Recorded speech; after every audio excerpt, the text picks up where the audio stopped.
کبھی کبھی ہم دوسروں کو کم سمجھتے ہیں، لیکن زندگی ہمیں وہ سبق دیتی ہے جو ہمیشہ یاد رہتا ہے۔ آج کی کہانی بھی ایک ایسی ہی کہانی ہے جسے آپ کو لازمی کوئی نہ کوئی سبق ضرور ملے گا۔ ایک ہرے بھرے جنگل میں صبح کی نرم دھوپ پھیل رہی تھی۔ پرندے چہچہا رہے تھے اور ہوا میں خوشبو تھی۔ درختوں کے پتے ہلکی ہوا سے سرسرانے لگے، جیسے کوئی گانا گا رہے ہوں۔ ایک اونچی شاخ پر ایک خوبصورت سبز طوطا بیٹھا تھا۔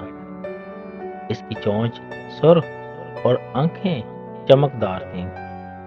وہ خود کو بہت خاص سمجھتا تھا۔ طوطا غرور سے بولا، میری خوبصورتی جیسی کسی کے پاس نہیں، میں سب سے بہتر ہوں۔ اس کی آواز میں فخر صاف محسوس ہو رہا تھا۔ درخت کے نیچے ایک چھوٹا سیاہ چوہا بیٹھا تھا۔ وہ طوطے کی باتیں چپ چاپ سن رہا تھا۔ اس کے چہرے پر حیرت اور افسوس دونوں موجود تھے۔ آسمان پر دھیرے دھیرے کالے بادل جمع ہونے لگے اور اندھیرا بڑھنے لگا۔ ہوا میں ٹھنڈک محسوس ہونے لگی۔ دوسرے جانوروں نے خطرہ محسوس کیا اور بھاگ کر اپنے اپنے گھروں میں چھپنا شروع کر دیا۔ جنگل میں خوف اور شور پیدا ہو گیا۔ لیکن طوطا اکڑ کر بولا، میں بہادر ہوں، مجھے یہ طوفان نہیں روک سکتا۔ وہ اپنی چونچ اوپر کر کے فخر سے کھڑا ہو گیا۔ وہ زور سے اپنے پر ہلانے لگا اور آسمان کی طرف اڑنے لگا۔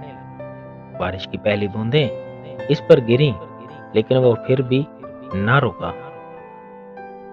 ہوا کا زور اتنا بڑھ گیا کہ طوطے کے پر بکھرنے لگے اور اس کا توازن خراب ہو گیا۔ اس کی آنکھوں میں خوف موجود تھا۔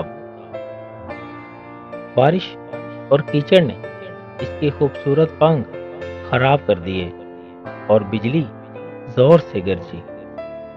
طوطا اب بری طرح گھبرا رہا تھا۔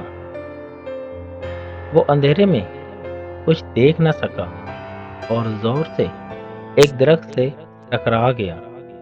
توازن کھو کر زمین پر گر پڑا۔ طوطا زخمی حالت میں خاموش پڑا تھا اور بارش اس پر برس رہی تھی۔ اس کی آنکھوں میں بے بسی موجود تھی۔ وہی سیاہ چوہا دوڑتا ہوا آیا اور طوطے کو دیکھا۔ اس کے چہرے پر پریشانی صاف نظر آ رہی تھی۔ چوہے نے نرمی سے طوطے کو اٹھایا اور بارش سے بچا کر اپنے چھوٹے بل کی طرف لے گیا۔ وہ اسے تکلیف میں دیکھ کر دل براشتا تھا۔ چوہے نے طوطے کے پار صاف کیے، اسے پانی پلایا اور گرم پتے اس کے اوپر رکھے۔ وہ بہت خیال سے اس کی دیکھ بھال کر رہا تھا۔ طوطے نے آہستہ سے آنکھیں کھولے اور حیرت سے چوہے کی طرف دیکھا۔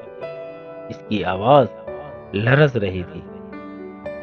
وہ بولا، میں نے ہمیشہ تم پر ہنسا، پھر بھی تم نے میری مدد کی۔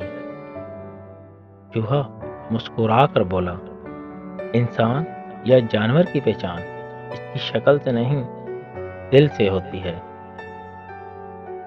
اگلے دن جب بارش رکی تو طوطا جنگل کے سب سے جانوروں کے سامنے آیا۔ وہ اب شرمندہ تھا، غرور کہیں غائب ہو چکا تھا۔ اس نے کہا، آج سے میں کسی پر فخر نہیں کروں گا، بلکہ محبت اور عاجزی سے رہوں گا۔ دوستوں، اگر آپ کو ہماری یہ کہانی اچھی لگی ہو تو ہمارے چینل کو لازمی سبسکرائب کیجیے گا۔